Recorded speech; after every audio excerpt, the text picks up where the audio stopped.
는 서구의 강지은님으로 주제는 건강한 자기중심성의 힘입니다. 큰 박수로 맞이해 주시기 바랍니다.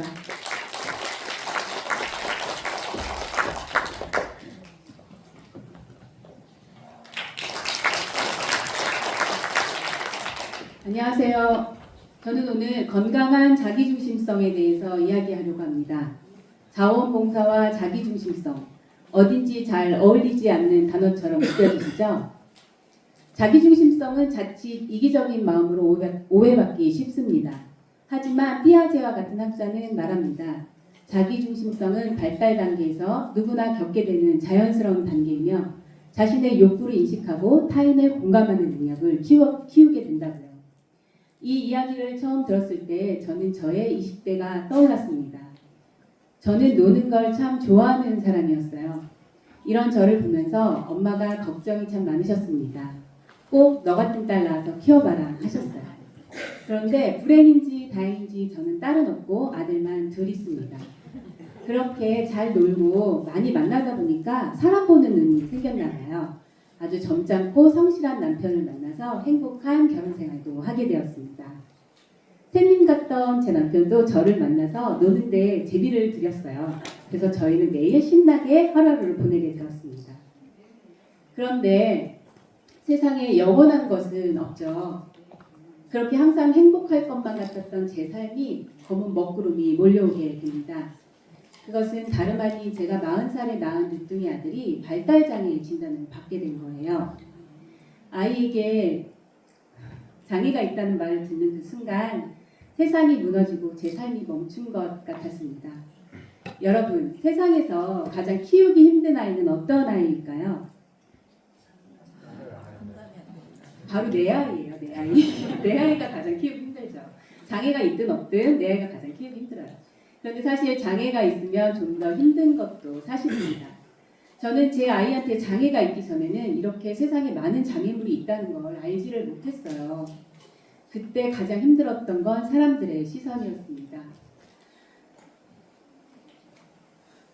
사람이 많은 곳에서 갑자기 소리를 지르고 돌발 행동을 하고 바닥에 드러누워서 우는 아이를 보면서 눈물을 흘렸던 적이 하루 이틀이 아니었습니다.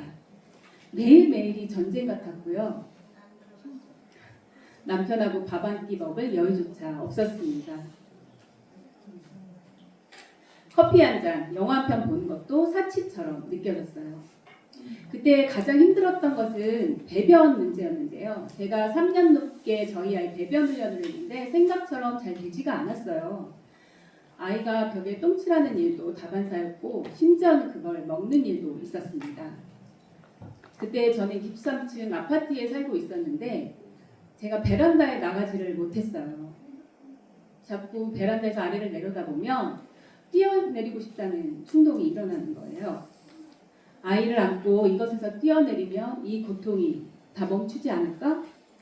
이런 생각을 하는 제 자신이 너무 무섭기도 하고 한심하기도 하고 자책이 느껴졌어요. 그래서 어느 날 결심했습니다. 이대로는 안 되겠다. 일주일에 단 하루만이라도 나를 위한 시간을 좀 갖자. 그래서 가족들에게 아이를 맡기고 한 프로그램에 참여를 하게 됐습니다. 그리고 그 프로그램에서 자원봉사자 선생님들을 처음 만나게 되었어요. 그런데 이 선생님들 너무 남다른 거예요. 건강한 에너지가 넘치는 겁니다. 아, 이 사람들 도대체 뭐지? 왜 이렇게 특별한 거지? 이런 궁금증이 저를 자원봉사로 이끌었습니다.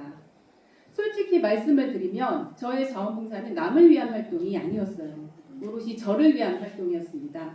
제가 숨쉬고 싶고 살고 싶고 나를 지켜내고 싶다는 절박한 심정에서 하는 활동이었어요. 그러던 어느 날 자원봉사 기초교육을 들으러 가게 됐는데 그곳에 저랑 함께 프로그램에 참여했던 선생님이 교육 강사로 오신 거예요.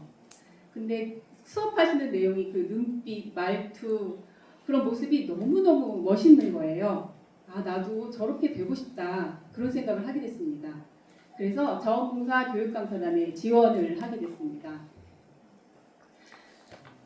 사실 자신은 없었어요. 제가 해봤던 일들이 아니기 때문에. 그런데 뭐 저는 23층 베란다에도 서봤던 사람인데 뭐 까짓 거 못할 일이 뭐가 있겠습니까? 그래서 용기를 냈어요. 처음 자원봉사 교육을 나갔을 때가 떠오릅니다.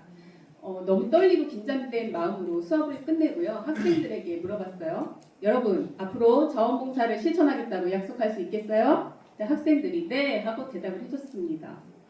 근데 그때 뭔가 내가 조금은 좋은 일을 하고 있구나 그런 보람이 밀려왔습니다.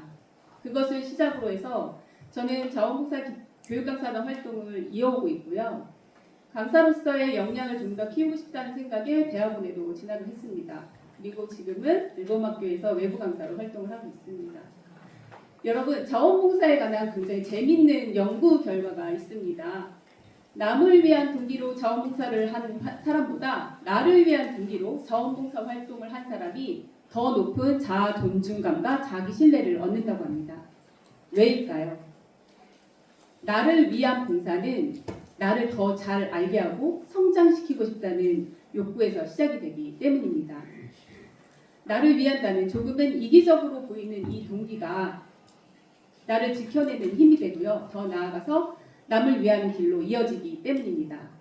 나를 사랑하는 마음이 타인을 사랑하는 마음이 되고 그것이 세상을 향한 이타심으로 성장하는 삶의 성숙한 방식이 되는 것. 그것이 바로 건강한 자기중심성의 힘입니다. 혹시 예전에 저처럼 23층 베란다에서 너무 힘들어서 괴로워하고 계신 분이 계신다면 지금 바로 현관문을 열고 밖으로 나와보세요. 그 문 너머에는 바로 당신을 위한 새로운 세상이 기다리고 있을지 모릅니다. 내가 아무것도 하지 않으면 아무 일도 일어나지 않습니다. 지금 제 곁에는 조금 더디지만 꾸준히 성장하고 있는 14살의 민준이가 있습니다. 많이 컸죠? 민준이에게 마지막으로 전하고 싶은 말이 있습니다. 민준아, 세상에서 가장 소중한 건 바로 너란다. 얼마나 많이 살아요. 민준이 수고 많으셨습니다. 내가 살고 싶고 또 숨쉬고 싶어서 시작했던 봉사로 이제는 정말 건강하고 당찬 그런 삶을 살고 계신 강지은 봉사장님 정말